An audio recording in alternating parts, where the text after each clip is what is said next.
সুতরাং আমাদের চিন্তাধারাগুলো আমাদেরকে বাঁচিয়ে রাখে, সমস্ত জীবন্ত। একটু আগে একটু মনে হলো কি রং, রূপ, গন্ধ, স্পর্শ সমস্ত তো ঈশ্বরের দেওয়া। এগুলোর এক একটা তাৎপর্য আছে। মিনিংফুলি আমি যেতে চাইছি। সমস্ত জিনিসের একটা ব্যবহার আছে, গুণাগুণ আছে, তাৎপর্য আছে। ঈশ্বর কেন দিয়েছেন? ব্যাপারটা রচনামূলক। রচনা এর কতটা গুণগত দিক থেকে এর তাৎপর্যটা কিভাবে ব্যাখ্যা করা যায়। আমি এখন বলতে যাচ্ছি, আমরা যা দেখি তাই ভাবি, তাই লিখে থাকি, মনের মধ্যে সেরকম আসে ভাবনা, আমাদেরকে আকৃষ্ট করে, সেখানে টেনে ধরে, আমাদেরকে ভাবতে সাহায্য করে, ভাবতে বাধ্যও করে অনেক সময়। আর বলতে পারবো কি, স্বাভাবিকভাবেই ভাবনাগুলো সেখান থেকে, স্পন্দনগুলো আপনার কাছে উঠে আসে। তারাই সাহায্য করে থাকে। নিজের সেই স্পন্দনগুলো আপনার কাছে তরঙ্গের রূপে ভেসে ভেসে আসে। তাহলে একটা প্রাকৃতিক সৌন্দর্য দেখে আপনার আলাদা স্পন্দন, স্কাই দেখলে আপনার আলাদা স্পন্দন, জলের মধ্যে আপনি আলাদা স্পন্দন। স্পন্দন মানে আপনার অনুভূতিটা, চিন্তাধারা, আপনি কি ভাবছেন সেই সময়, সেটা অন্য হতেই পারে। একটা ফুল দেখে আপনার কীরকম মনের মধ্যে হলো, সেই সময় মনস্তরটা কীরকম, মাইন্ডসেটটা ডিফারেন্ট কি না। আজকে যেটা ভাবলেন সেটা হয়তো কালকে অন্যরকম হতেই পারে, হবেই, হতে বাধ্য। এরকম একটা জায়গায় নেচারের মধ্যে আপনি বারংবার যান, সেখানে আজকে কিছু, কালকে কিছু, পরশু কিছু, এরকম হতেই পারে। আবার সবসময় একই রকম খুব পরিতৃপ্তি, শান্তি, সেটাও সম্ভব। আমি একটু আগে আমার মধ্যে এসেছিল কি, এই যে বাহ্যিক আড়ম্বর, অনেক কিছু বাহ্যিক আড়ম্বরের ওপরে দুনিয়াটা চলছে, বাহ্যিক আড়ম্বর। তো এই বাহ্যিক আড়ম্বর কতটা দরকার কি না। তো আমাকে মনে হচ্ছিল কী দরকার, আমরা তো অনেক জিনিস নিয়েই আমরা আছি, সেগুলোর মধ্যে কি জীবন ধারণ করতে পারছি না, সেগুলোর মধ্যে কি কোনো স্পন্দন খুঁজে পাচ্ছি না, সেগুলোর মধ্যে কি কোনো প্রাচুর্য আসছে না, সেগুলো কি আমাদেরকে কিছু জীবন দান করছে না, জীবনদায়ী নয় কি? সেই দিক থেকে ভাবতে গেলে যেগুলো একদম সাদামাটা, যেগুলোকে মানুষ হয়তো গ্রাহ্য করে না, চোখে চেয়ে ধরে না, সেগুলোকে আঁকড়ে ধরে কিন্তু আমি আছি, আপনি হয়তো আছেন, আপনি হয়তো বুঝতে পারছেন না। এদিকটা আমি আলাদাভাবে বলছি। বাহ্যিক যে আড়ম্বর, সেটারও প্রয়োজনীয়তা আছে। কেন না, সেটা আপনাকে জাগিয়ে থাকে, আপনার আনন্দ উদ্রেক করে থাকে, আপনাকে হাসায়, আপনাকে কাঁদায়, আপনাকে কিছু করে থাকে। তার প্রয়াস আনন্দদান, একটা আপনাকে বাজিয়ে দিয়ে গেল, মানে আপনাকে জাগিয়ে দিয়ে গেল, এরকমভাবে সে রং, রূপ, গন্ধ, স্পর্শ, বর্ণ কিছু হতে পারে। সেটা স্পর্শে হয়তো আপনি জেগে উঠলেন, আনন্দ অনুভব করলেন বাহ্যিক দিকে। সেটা অন্যরকম একটা ব্যাপার। আবার সেটা যে দরকার নেই আমি বলতে পারবো না, সেটা দরকার আছে। সবসময়ই যে আমি বাহ্যিক কিছু একটা করব, তার মধ্যে থেকে আমি নিজেকে খুঁজে পাবো, আলাদাভাবে খুঁজে পাবো না, সেটা নয়। আমি এরকম সাদামাটার ভেতরেই খুব অমূল্য জিনিসগুলোকে তুলে তুলে ধরি, সেখানে জীবন ধারণ করি, জীবনের খোরাক খুঁজে পাই। সকালে সূর্য আলো হলো, দিনভর কেমন কি চললো, অবজারভেশন আমি নিরীক্ষণ করে থাকি বেশিরভাগ। সেটা আমাকে খুব সেটা ট্রান্সমিট করে, স্পন্দনটা ভেসে আসে। সেরকম সময় যেন আমিও পাল্টে যাই, আমারও মনস্তর পাল্টে যায়, খুশি হলাম, বেশি রোদে আমাকেও কষ্ট হয়, আবার বর্ষাতে আমাকেও কষ্ট হয়, বেশি বর্ষাতে অসুখ বিসুখ ড্যাম্প চারিদিকে হতেই পারে, সবারই, পশু পাখি জীবন্ত বাইরে সমস্ত কিছু তাদের হয়। কোথায় বন্যা হচ্ছে, ডিজাস্টার, ওগুলো তো ভয়ানক ব্যাপার, নিতে পারছি না আমি, প্রেয়ার করতে থাকি খালি, বাস নিতে পারা যায় না। আরও অনেক রকমই দৈন্যদশা আছে, সেগুলো সমস্তই ট্রান্সমিট করে বাইরের, সেগুলো হয়তো আপনি সবসময় নিতে পারবেন না, আপনার মন যত সূক্ষ্ম হয়ে যাবে সেখানে হ্যামার করবে। আমি বলছি স্বাভাবিক জিনিসগুলো নিয়ে তো আমরা বেঁচে থাকি, সেখানের মধ্যে খুশি খুঁজে বেড়াই, সেখানে কিন্তু ঈশ্বর খুশি দিয়ে থাকেন।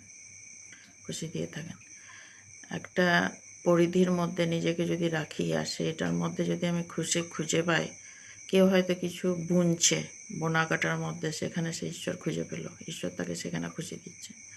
পড়াশোনা, সেখানে সে ঈশ্বর, সেখানে ঈশ্বর ভেসে উঠলো, সেখানে সুস্থ স্বাভাবিকভাবে সেখানে কিন্তু সে জেগে উঠেছে সেই জায়গাটা। যেখানটা আপনি জাগিয়ে তুলবেন সেখানটা জেগে ওঠে, ব্যাপারটা হলো তাই। আপনি মনঃসংযোগ যেখানে করেছেন, হৃদয় মন দিয়ে প্রাণ দিয়ে যেখানে গেছেন, সেখানটা জেগে যাবে।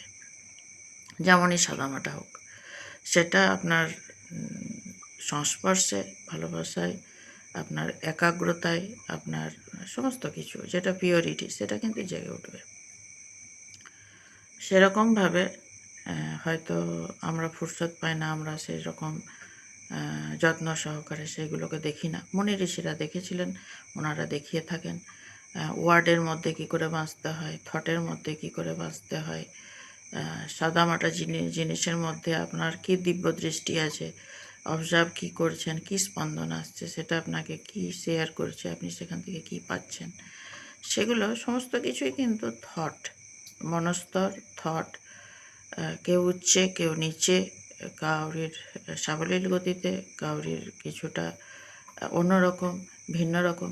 তো আমরা সবসময় কী বলি যে রচনাটা লিখে দেখাও, রচনাটা লিখে দেখাও। কোথাও গেছো, একটা ঝকঝকে জায়গা, সেখানটা তোমার মনের মধ্যে কী স্পন্দন এলো, কী অনুভূতি এলো, লেখো। আমি যেটা লিখবো হয়তো পাশেরটা অন্য লিখবে, আরেকজন হয়তো সে এরকম লিখবে না, অন্যরকম লিখবে, আরও সবাই আলাদা আলাদা লিখবে। সেগুলো পড়ে দেখেই বোঝা যায় যে তার মনের মধ্যে কী ছিল, কীরকমভাবে লিখেছে, লেখাটা সাবলীলভাবে এসেছে কি একটু ছন্ন ছাড়া, কি একটু রিফেয়ার করতে হবে, কি ঠিক নেই, এরকম আমরা দেখে থাকি। এইরকম এটা কত দিকে আলাদাভাবে হয়, যেরকমভাবে জায়গা, এটা হয়তো পুরনো ওল্ড একদম হিস্টোরিক্যাল প্লেস, সেখানে সাধারণ মানুষ কিছু খুঁজে পাচ্ছে না। আপনার জ্ঞান আছে, নলেজ আছে, আপনি সেই জায়গাটা ভালোবাসেন, জানেন তার মহত্ব কি আপনি জানেন, সেখানটা হয়তো জেগে উঠলো, আপনার মনের মধ্যে জেগে আছে। তাহলে আমি বলবো মাইন্ড বডি সোলটা হচ্ছে সবথেকে বড় জায়গা, যেখানে আপনি কোনো জিনিসটাকে জাগিয়ে তুলতে পারেন একাগ্রভাবে, হৃদয়ের সাথে, পরিষ্কৃত রূপে, পবিত্রতার সাথে, মানে হার্টিলি হৃদয়ের সাথে যেখানটা আপনি আঁকড়ে ধরবেন সেটা কিন্তু জেগে ওঠে। আমার যা বিশ্বাস, সেটা সাদামাটাভাবেই হোক, কে কোথায় কী রকমভাবে কোন জিনিসটাকে জাগাচ্ছে। আমি দেখে বেড়াই, অবাক লাগে যে সে মাইন্ড বডি সোলটা ঢেলে দিয়েছে সেই জিনিসের ভেতরে, সেখানে কোনো রং নেই, আপনি হয়তো খুঁজে পাবেন না রং, বিবর্ণ, সেখানে সে আপনার নিজের মাইন্ড বডি সোল ঢেলে দিয়েছে, সেখানটা সে জাগিয়ে তুলছে। অদ্ভুত লাগে, অনেক ভেতরটা ভরে যায় দেখে। এরকম যেখানে আপনাকে অনেক প্রাচুর্য, সেখানে তো আপনাকে ভালো লাগবেই। আমি ক্রিটিসাইজ করছি না, আমি বলছি আপনাকে হয়তো জাগিয়ে তোলা হচ্ছে। অনেকের হ্যাবিট আছে অনেক কিছুর মধ্যেও সে খুশি থাকে না,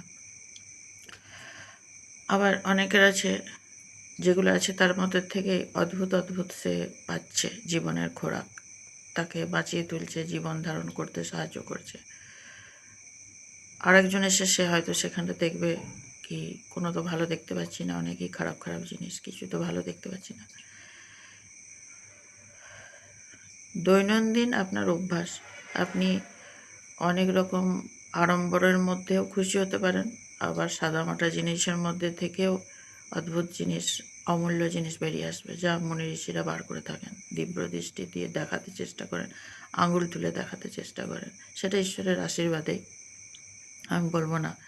ঈশ্বর আশীর্বাদ, পেরেন্টসদের গাইডেন্স থাকে, বেসিক্যালি দাদু দিদা থাকে, আরও সবাই থাকে, পূর্বপুরুষদের থাকে, আগের জন্মের থাকে, ঈশ্বরের থাকে, সমস্ত সবারই নিজস্বটা আমি বলবো না এখানে।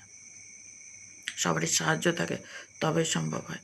পরবর্তীকালে স্কুলে শিক্ষকদের, বন্ধুবান্ধব, আশেপাশের আত্মীয়স্বজন, পরিবেশ। এখন যেমনি হয়ে গেছে, তখনকার জীবনটা সেরকম ছিল না। তখন তুমি তাকে কি চেনো, জানো, তোমার সাথে কীরকম কন্ট্যাক্ট, তবেই সেখানে রিলেশন তৈরি হতো, তবেই সেখানে সে পা বাড়াতো, আগ বাড়াতো, নাহলে যেত না। তো সেই রকমভাবে দেখতে গেলে তখন কিন্তু আত্মীয়তা আর একটা গণ্ডির মধ্যে থেকেও একটা পিওরিটি আপনি পেতে পারেন। এখন হয়তো একটা বেসিক রুল করে দেওয়া হয়েছে যে এই রুলের মধ্যে তুমি থাকবে, তার বাইরে যাবে না। তো সেই রুল মেনটেন করলে সেখানেও একটা স্বাচ্ছন্দ্য থাকে, সেখানেও স্বাভাবিকভাবে আপনি বিচরণ করেন, যেটা আমরা অনলাইনে করে থাকি। রুলগুলোর মধ্যে থেকে সেরকমভাবে আমরা বিচরণ করি, আমরা হ্যাবিচুয়েটেড হয়ে গেছি। আমার কথাটা এখানেও, এই ভিডিওর মধ্যেও সেরকম, যে রচনাটা ভালো কেন হলো, ওরটা খারাপ হলো, আমারটা খারাপই হচ্ছে আজকে, আমি বুঝতে পারছি। আমার বলবার আছে, বিবর্ণ রঙের মধ্যেও আপনি রং খুঁজে পারেন, আবার বাহ্যিক আড়ম্বরগুলোও দরকার থাকে। এই যে নানান ফেস্টিভ্যাল, আয়োজন, আনন্দ করো অন্যের, আপনার নয় ট্র্যাডিশনের মধ্যে, কিন্তু যাও, দাঁড়াও, দেখো, আনন্দ করো। সেখান থেকে আপনি কি পাবেন সেটা দেখুন। দোষ তো নেই না, কালচার আলাদা, সবারই ট্র্যাডিশন আলাদা, সমস্ত কিছু আলাদা বেসিক্যালি। সেখানে দাঁড়ান, সেখান থেকে ওই আলাদাই, সেই মানুষই, তাদেরই মাইন্ড বডি সোল আলাদা, সেটা ট্রান্সমিট হয়ে আপনাকে জাগিয়ে তুলবে, কে বলতে পারে। এরকমভাবে আমি কথাটা বলতে গেছিলাম যে সমস্ত কিছু চিন্তাধারার ওপর নির্ভর করে। এত রেয়ার, ভ্যালুয়েবল, আপনি এটা দেখে কি দেখলেন। তখন আমরা কপি নিয়ে যেতাম, একটা আলাদাভাবে ডায়েরি, বলতো কি ট্যুর ট্রাভেলসে তুমি কি দেখলে ওই স্পটে, অন স্পট লেখো। এটা খুব দরকারি ছিল। সেটা পরবর্তীকালে আমরা ফিরে এসে এক্সামের সময়, পরীক্ষার সময় পড়তো, তো তখন আমরা সেটাকে, সেই তাজা জিনিসটাকে আবার পুনরায় পড়ে তখন আবার লিখবার চেষ্টা করতাম। তো এই যে আপনাকে কি কি জিনিস জাগালো, আপনি কীরমভাবে জেগে আছেন, আর সেইগুলো আপনাকে কি প্রাচুর্যতার মধ্যে এনে ফেলেছে, আলাদা আলাদা হতে পারে, সবারই আলাদা হবে। হয়তো অন্যেরটা পড়ে আপনি জেগে উঠলেন, আপনারটা পড়েও জেগে উঠলো। তো থট, ভেতরের মেন জিনিস হচ্ছে, আসল জিনিস হচ্ছে, উপজীব্য জিনিস হচ্ছে ভেতরের কি আছে, ভেতরে কি, সেটা আমরা যখন খাতার পেজে লিখি, মুখে বলি, শেয়ার করি, কিছু করি, তো সেই ভেতরের আপনার কি মনে হলো এটা দেখে, আপনি কি ফিল করছেন, আপনার অনুভব, এটা খুব দামি। এর ওপরেই কিন্তু জগৎ চলছে। আমার যা মনে হলো কিছুক্ষণ আগে, এটাই বেসিক্যালি, এটাই বেস, এর মধ্যে সমস্ত কিছু আছে, সমস্ত কিছু এর মধ্যেই আছে, এর মধ্যেই আমরা বেঁচে আছি। এটা একটা জীবন্ত জীবন্ত জিনিস, আর কি বলবো। ভালো থাকুন, সুখে থাকুন। আমার কথাগুলো ঠিক যদি তাল মিলছে না, আপনি এটাকে আর একটু তাল মিলিয়ে নিজের মতো করে আরও ভালো করে ভাবুন কি আমার কোথায় কোথায় কি ভুল হলো, সেটাকে রিপেয়ারিং করে দিন প্লিজ।